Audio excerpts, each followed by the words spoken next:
Chief Minister Sukhwinder Singh Sukhu on Monday dedicated the newly constructed Delhi bus stand to the public at a cost of rupees 13.25 crore in Shimla.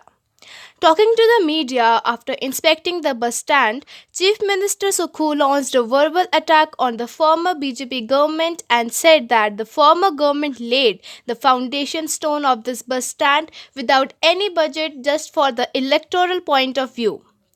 The same was done for the Theog bus stand as well. Chief Minister Sukhu said that the present Congress government released rupees 5 crore each last year and this year and got the construction work completed at a cost of rupees 13 crore. Chief Minister Sukhu said that a modern workshop of HRTC is also being built here at a cost of rupees 24 crore, the work of which will be completed soon.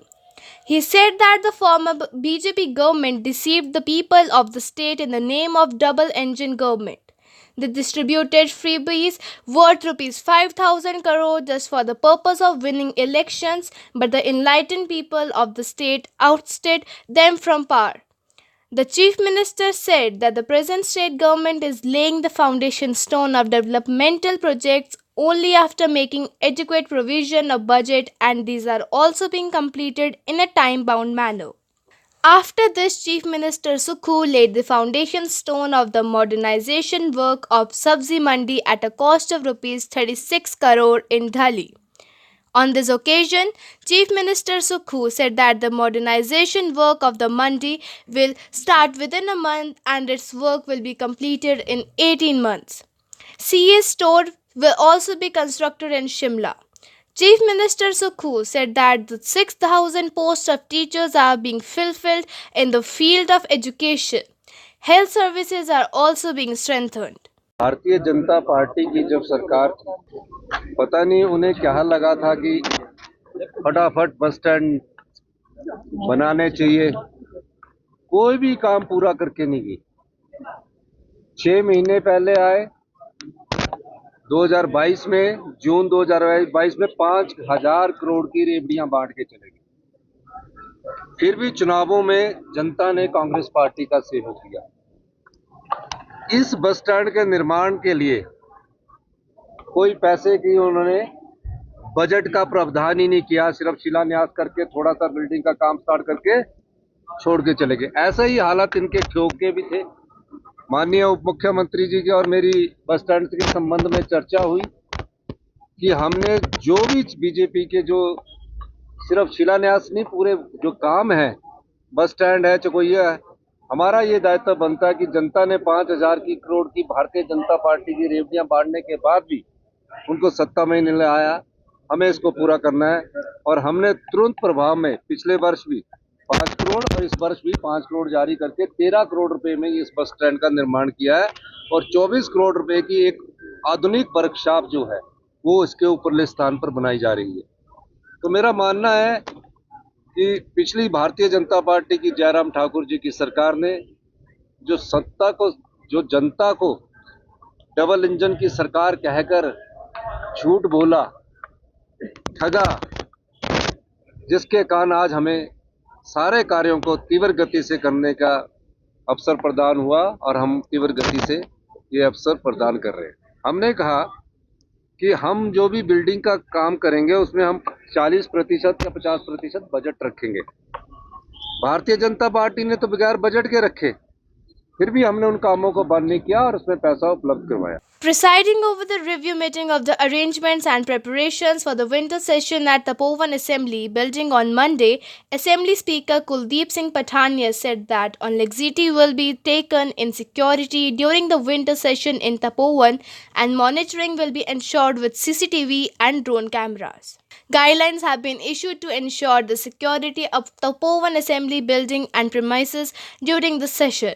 Security will remain tight as before. The government passes issued to the officers and employees of the Himachal Pradesh government and the Legislative Assembly Secretariat will have to be prominently displayed so that there is minimum need for frisking by the security personnel. Let us tell you that the 7th session of the 14th Legislative Assembly of Himachal Pradesh will be held from 18 December to 21st December 2024. Kuldeep Singh Patania said that there will be a total of 4 meetings in the session. With the release of the notification of the session, information related to questions from the honorable member has started coming to the Assembly Secretariat.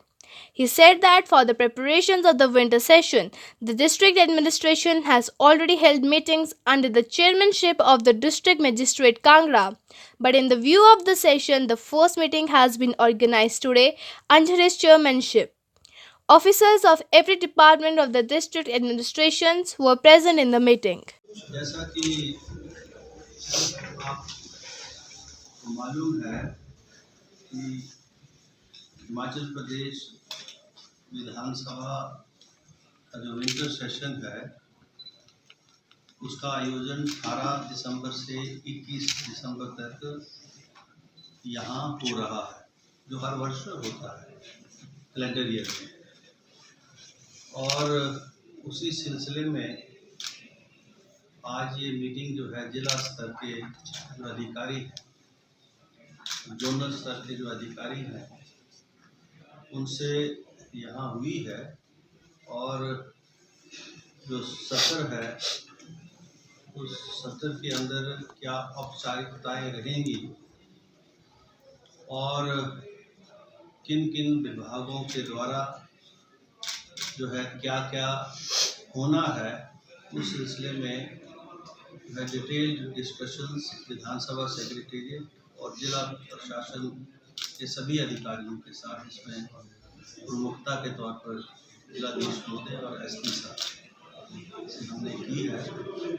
और ये 4 seating होंगी। इस बार जो ये विधानसभा है तो धर्मशाला का जो हमारा यहाँ का प्रीमाइसेस है विधानसभा का, वो भी ऑनलाइन विधानसभा, क्योंकि हिमाचल प्रदेश की विधानसभा ये विधानसभा है और इसकी सारी कार्रवाई जो है ऑनलाइन होती है, जिसकी शुरुआत हिमाचल विधानसभा से हुई और देश के अन्य राज्यों में भी जो है उसको किया गया। अब राष्ट्र स्तर पर जो नई व्यवस्था है, जिसको नेशनल ई विधान एप्लीकेशन नेवा के माध्यम से देश भर की विधानसभाओं के अंदर जो कार्रवाई होती है और लोकसभा की जो और राज्यसभा की जो कार्रवाई है वो उस ऐप के ऊपर जो है मिलती है।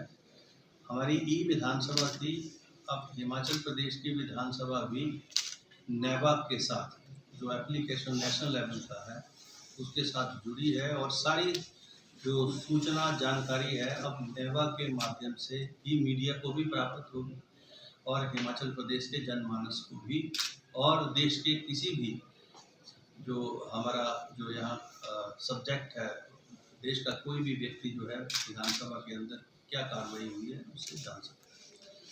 तो अभी इसका नोटिफिकेशन अभी हुआ है और ये हुआ नोटिफिकेशन हमने 2 दिन पहले जो हुआ तब से माननीय जो हमारे सदस्य हैं विधानसभा के माननीय विधायक सत्ता और विपक्ष के, वो नेवा के माध्यम से भी और जो प्रक्रिया है हमारी जो लिखित रूप से जो प्रश्न जो है ओरल और लिखित प्रश्नों जो है वो विधानसभा को भेजते हैं और विधानसभा के माध्यम से विभिन्न जो विभाग हैं सरकार के उनको जाते हैं, वहाँ से उन प्रश्नों के उत्तर आते हैं जो विधानसभा लिस्ट करती है। तो वो प्रक्रिया शुरू हो गई है, नोटिस आना शुरू हो गए हैं और 17 तारीख को हम इसकी पूरी जानकारी मीडिया के माध्यम से हिमाचल प्रदेश की जनता को हम देते हैं।